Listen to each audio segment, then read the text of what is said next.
Damn construction, man, just messing up the vibe. Good afternoon, it's your boy Ichabod Slice. I'm out here at the American River Parkway, Sacramento County, California, where the American River pretty much cuts through the middle of Sacramento City here in Northern California. I'd like to apologize in advance for the absolutely hideous soundtrack that you hear in the back. They're kind of reconstructing the levee right now, and there's nothing I can do about it. But that's kind of enlightening for any of you watching, because, you know, being in something like this, you could still be in the middle of a city, you know, with tractors and equipment and street sweepers and all that stuff making those hideous sounds. But nonetheless, there's still nature here, obviously, you know, because nature is everywhere. Okay, so first and foremost, this is a river system, and it's a pretty major river system here in Northern California. The American River, starting all the way up at the Sierras, ending down at the Sacramento River.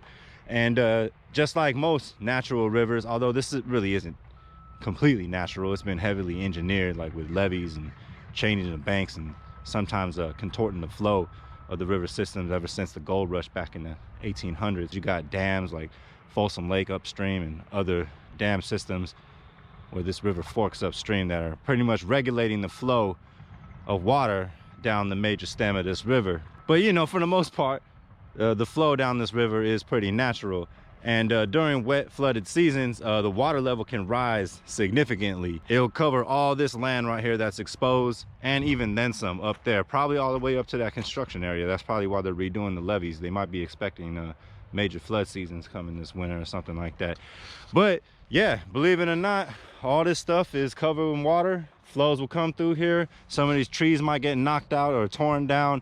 Definitely a lot of vegetation will get torn down, and then the floodwaters will secede, and then you'll get new growth vegetation like that you see down there. But one of the evidences that you can see that gives you a clue of that this land was once covered up in water are these shells that you can see on the ground right here.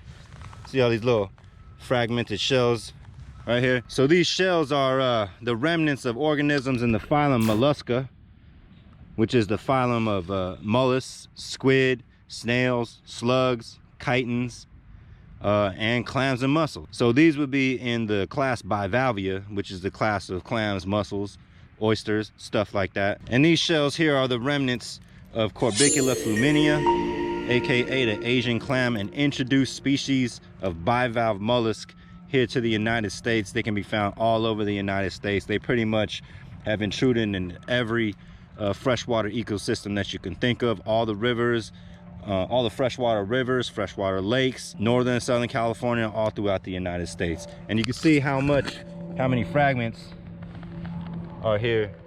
And so you can imagine that underwater, like this whole place, the major component of the benthic infauna in this soil is Corbicula fluminea. Yeah, these one of them species that you ain't ever gonna get rid of. It's here to stay forever and ever and ever and ever. All right, so first and foremost, this is a river system here. All right, so it seasonally floods, although that is pretty much determined by how much the dams and lakes let out water every rainy season. Usually during flooding seasons, they let out a lot of water because those dams and reservoirs can't hold that much. Okay, so this is a more or less natural river system here, and with natural river systems you get natural riparian vegetation and some nice native riparian vegetation here too. And we will start with this one right here in front of me. This is Salix laevigata, aka the red willow in the family Salicaceae, and it's in the genus Salix because these individuals, well, willows in that family Salicaceae, are known to have high amounts of salic acid in them. So if y'all ever had warts and needed some wart remover, salic acid is usually what they put on the warts. So you can thank that family of trees for producing that compound to help you get rid of your HPV infections. There are a number of willow species here in California, as well as in the rest of the United States. Willows are pretty much a tree that can be found near any wet system, whether it be rivers or streams and stuff like that. And you'll have different species of willow too. Maybe we'll see another species of willow out here, but for now all I'm seeing is this red willow. But yeah, willows are one of those riparian plants that are just found at a lot of natural soft bottom riverine or stream flowing systems and everything. Okay, here we got another tree that's not technically a willow, but it is in the same family as the willow, Salicaceae. Right here we have Populus fremontii, aka Fremont's cottonwood. named after some old dead white guy named Fremont. So again, this is in the family Salicaceae, although it does not produce that much salic acid. There actually isn't quite much use for these trees. The wood that grows off of them is pretty soft. I think that's why they call them cottonwood, because it's really soft wood, which I guess burns up pretty quick. Like, it doesn't pay to build a house out of these things because the wood will just decay on you real quick. This is a small one right here. This one right, even this one I'm looking up right here, this is a pretty small one. They get massive. Actually, I've seen cottonwoods with a DBH of about, like, what, 8 feet, something like that. DBH means diameter at breast height. DBH is usually how arborists explain to other arborists how big a tree is and everything. See, it's got these nice heart-shaped leaves. That's one of the ways that you can tell that it's Fremont's cottonwood. There's another species of cottonwood where the leaves aren't quite heart-shaped like this. Yeah, but I guess since the pith or the middle of the tree where you find all the rings, since that's so soft, I guess it can readily decay, especially when you're in drought conditions. Like, the crown of the tree might decay on the inside, and you know, whatever bugs that might attack it might soften it up even further, which eventually would create a cavity, which would eventually provide a home for some nesting bird species or even some arboreal mammal species. So yeah, that's one of the ecological niches that this tree can actually fulfill. But yeah, Fremont's cottonwood, nice heart-shaped leaves, Populus fremontii. Let's move on. Oh, here's a nice tree. This is a nice one. All right, right here you can see it's got these nice pinnate leaves. Pinnate means like you have leaves on either opposite of each other. Quite typical of the family Fabaceae, although this is not in the Fabaceae family. This is in its own family, the Juglandaceae, or the walnut family, and this is no other than Juglans californica, or the California walnut. And since we're here in Northern California, these grow pretty readily. And I think people harvest the walnuts from these and eat them. I don't see why not. But in Southern California, this species is actually considered pretty rare, and it's actually protected. So, you know, if anybody doing construction out there, if there's one of these trees in your way, you're gonna have to pay the price to take it out. But yeah, I'm not seeing any fruits on it right now because we're definitely way out of the fruiting season. It's fall already, so these guys might actually be on their way of becoming dormant. They are somewhat deciduous. They will lose their leaves, especially in drought stress conditions and everything. But I don't know, for the most part, I feel like I usually see the leaves green throughout the year and everything. I wish I could show you a fruit. Is there one on the ground here? No, I don't think so. I don't really see any old spent fruits. Like I said, you know, walnuts, it's an angiosperm, so it produces these fruits. And it being a tree and producing a nut, those nuts have a lot of protein in them. So any animal that, you know, finds one of those nuts on the ground is going to eat it up for sure, because you get a lot of nutritional value out of those nuts. It takes a lot of energy to crack those nuts too. So, you know, if you're a squirrel with those, you know, nice chiseling jaw structures, it might be easier for you to crack open nuts. And just like oak trees, it probably disperses itself in the same way. You know, oak trees have acorns, which are also high in nutrition and high in calories. These walnuts will probably be buried just like squirrels would do acorns, and then the squirrels can't remember every single freaking walnut that they buried. So those ones that got buried and forgotten about grow up to become a new tree like this. And this is pretty much, yeah, I've seen trees bigger than this, but I mean, this is pretty much full size. This is kind of average size that you see out in the wild, at least. But yeah, Juglans californica, California black walnut. Okay, here we go. Yet again, another willow species in the family Salicaceae, also in the genus Salix. Right here, this is Salix exigua, also known as the sandbar willow. Another willow species out here, also in the genus Salix. One of those trees producing the salic acid, with indicative of the family Salicaceae. And yeah, this is just yet another willow species here that takes advantage of you know, upland riparian systems. I'm pretty sure that these and other willow species can actually have pretty deep tap roots that can tap into the water that's not on the surface, essentially. So willow trees are really good at taking advantage of water sources that are subsurface. Again, you know, another willow species here, Salix exigua. Okay, so I was talking about a lot of the, you know, large tree and shrub species out here, which for the most part, all of them that I discussed are native plants here. So these are plants that have evolved in conditions like this, or conditions very similar to this, you know, up on these upland slopes, riparian vegetation growing near a water source, whether it be this big ass river or some kind of stream or something like that. But you know, there's also an understory here, and we got, you know, certain species which are of the introduced variety. This right here is the dreaded Bermuda grass. This is the grass that I think they started out using them as like turf grass, like in the southeastern United States, and then since then it's spread and basically become a nuisance. If you have this growing in your backyard or front yard at your house or anything like that, you ain't ever gonna get rid of this. I think the species is resistant to the herbicide Roundup too, because I mean, and I've seen it too. I've had friends use Roundup on this, and it would kill it for like the first day or week or so, but then it always just manages to find its way to grow back.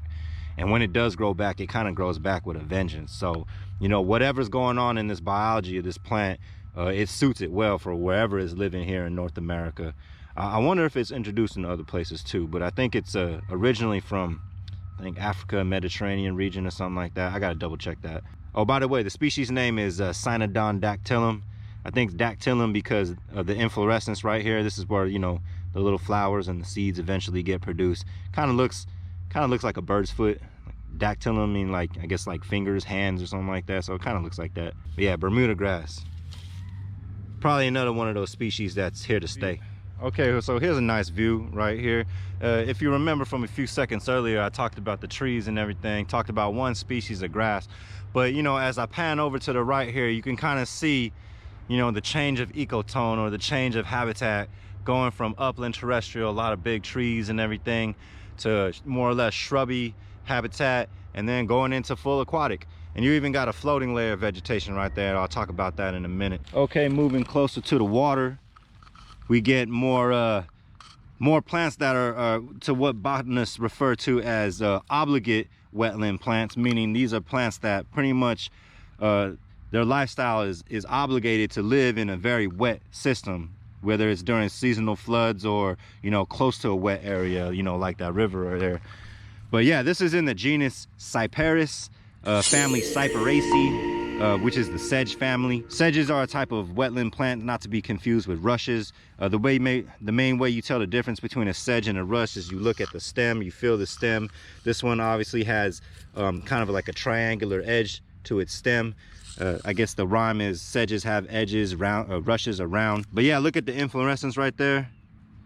You know, when I look at these things, I'm like, yeah, these look kind of grass-like. And they are a monocot, meaning they have parallel venation in the leaves and everything, as opposed to a dicot, which has bifurcated or branching venation in it. That's just one of the synapomorphies of monocots. But yeah, classic wetland plant. You see this plant growing anywhere, you know that either at the soil or subsurface that it's really wet down there, because these are obligate wetland plants. They need a wet soil surface in order for them to grow. They can't grow in places like deserts or you know, like up on a hill where there's no river or stream or anything like that. Cyperaceae family. I think the papyrus plant, which is the plant that was used in ancient Egypt to produce the first forms of paper. That's where the word paper comes from. I think that's also in the same family, Cyperaceae. Oh, I was talking about sedges and I mentioned rushes. Now here's a rush to talk about. So I mentioned that rushes are round. You can see right here, it pretty much has a round stem. So I think this is in the genus Juncus. Yeah, I'm not entirely sure, you know, what species this is. I'm pretty sure it's in the genus Juncus, but I don't know if it's Juncus acutus or some other species of Juncus. Hopefully I got enough good video footage. I'll take a bunch of pictures. Yeah, again, this is another obligate wetland plant. I mean, obviously it's near the water right here, growing. Oh, look, that's one of those, it's like liverworts. Ooh, primitive plants right there. I have a video talking about these too. But anyway, back to the Juncus. It's a rush, so it's got round stems. If you feel it and roll it, you know it's round, doesn't really have any edges. Obligate wetland plant. You see this, you know you're near water. I mean, it's obvious we're near water right here, but Juncaceae is the family. All right, so moving further to the banks, we have another native wetland plant right here. This is Hydrocodile, either ranunculoides or verticillata. The family's called Araliaceae. And it's a plant that does really well growing on the very kind of moist banks, moist shallow banks of river systems that you can see right here. Don't know too much about this plant. Maybe I'll do a deeper dive on it in the future. But moving on over here, where it's actually wet, we have a floating layer of plant. Right here, we have a plant in the genus Azolla, common name mosquito fern. Oh, there's like little bugs. I wonder if those are little Veliid bugs. Kind of walking at the surface. I think those are Veliids. Family Veliidae. Not too sure if I can get a good shot of those. But anyway, back to the Azolla. Mosquito ferns, another native plant here in California. You know, it makes this floating layer, which will basically kind of change the amount of sunlight that actually penetrates the water. So it'll kind of like, you know, somewhat change the microclimate of the system here when it grows in these large amounts like this. And they can grow in pretty large mats. And they can be found in wetland systems all throughout California. Oh, here you can see right here the root systems of this Azolla. It's kind of like hanging root systems, kind of like the invasive water hyacinth that you find in the Delta. Okay, so there you go. I promise that's enough plants for now. So let's get into something else.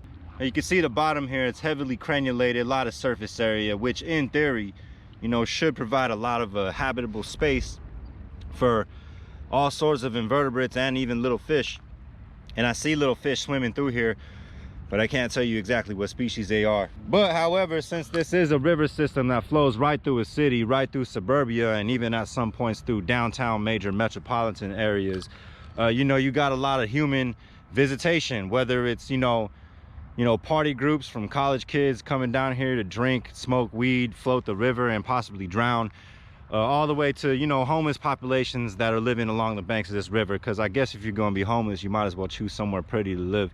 But yeah, all of that's going to add to the human influence in this area, whether it be, you know, the trash from people or you know, feces, urine, all that stuff is going to add to the overall change in environmental condition in this area. But yeah, let's see what's underneath these rocks. Ugh. And already I can see that these rocks are covered in some kind of microalgae. Oh, right there, I don't know if you can see that, but that little thing that's kind of inching its way around. Oh, there's a lot of bugs on here. Oh wow. But anyway, the main one that I'm talking about, that one that's kind of like inching its way along the surface of this cobblestone, that is a flatworm in the phylum Platyhelminthes, the phylum of flatworms. They're actually one of the oldest lineages of life that live on this planet. You know, millions, maybe close to 1 billion years ago, there was probably organisms on this planet that resembled these flatworms. I think this one might be herbivorous, probably grazing on the algae, although I wouldn't be surprised if it was predatory. There's plenty of predatory flatworms out there too. All right, walking out into this river system here, I'm already noticing a lot of the rocks have this kind of nasty green cyanobacteria hanging off of it. That's kind of a good indication that there's a lot of nitrogen in the water, and then nitrogen can come from a lot of different things. Usually it means it's you know, some type of animal poop, maybe even human poop or something like that, but it really is cyanobacteria, photosynthetic bacteria, one of the oldest organisms on the world actually. Not this one in particular, but there's probably cyanobacteria billions of years ago, and that's one of the first photosynthetic forms of life that probably existed on this planet. But as you can see, it grows really well here, and it's taking advantage of the high nitrogen that's in the water. You see this in water systems, a pretty good idea that that you have a lot of nitrogen going through the system. Okay, walking out into the middle of this river system here. Let's see, we got look at one of these cobbles. Oh, there we go. Oh yeah, looks like we got a lot of cyanobacteria algae. Oh, there's some little critters in there. I wonder what they are. Maybe some amphipods or something like that. Oh, we got some snails. Oh, and then again, more of those platyhelminthes flatworms. Yeah, it makes sense. It's a little bit more oxygenated out here, where the, you know, the water's like riffling real nice through this nice cobble bottom area. Hopefully this is I don't know, there's a lot of those platyhelminthes though, you know, it's not necessarily the best sign. Oh, whoa, oh, there's a trichop there too. Looks like hydropsyche maybe. Oh, interesting. Oh. All right, so this is what I'm using right here, giant fish imitation. Hopefully it works. Hopefully the money was worth it. Well, no fish yet, and the sun's going down. I am seeing some pretty big fish in here though, although it's not the fish we're targeting. The fish I'm seeing is actually Odocoileus sawashia, otherwise known as the Chinook salmon or king salmon. They're doing their fall migration up the rivers right now this time of year, going to their spawning grounds, and they like the stuff right here where it's nice and cobbly. It's a good place to hide their eggs. The eggs get well oxygenated, and the ones that aren't exposed get to hide in those little nooks and crannies up in between these cobble. Hopefully one will swim right by me, and then I could take this GoPro and put it underneath to show you what it looks like. There's some pretty massive fish, probably like, I don't know, 20-25 pounders up in here. But we're going for a different type of fish, not trying to mess with the salmon right now.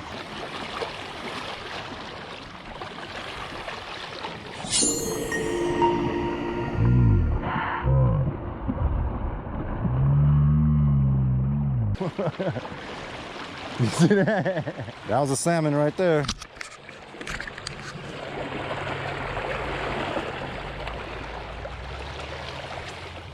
Well, no fish for me.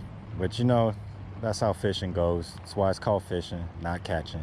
You know, I ain't mad though. You know, I'm just out here kind of enjoying the day. Out there with my two homies, they're still fishing. Hopefully they get something. Anyway, that's it for me today. I ain't got nothing else left to say. Remember, keep your decisions scientific. Stay away from all the gimmicks. I'm your boy, Ichabod Slice. Thank you for biologizing with me. Peace up, peace out. Learn something.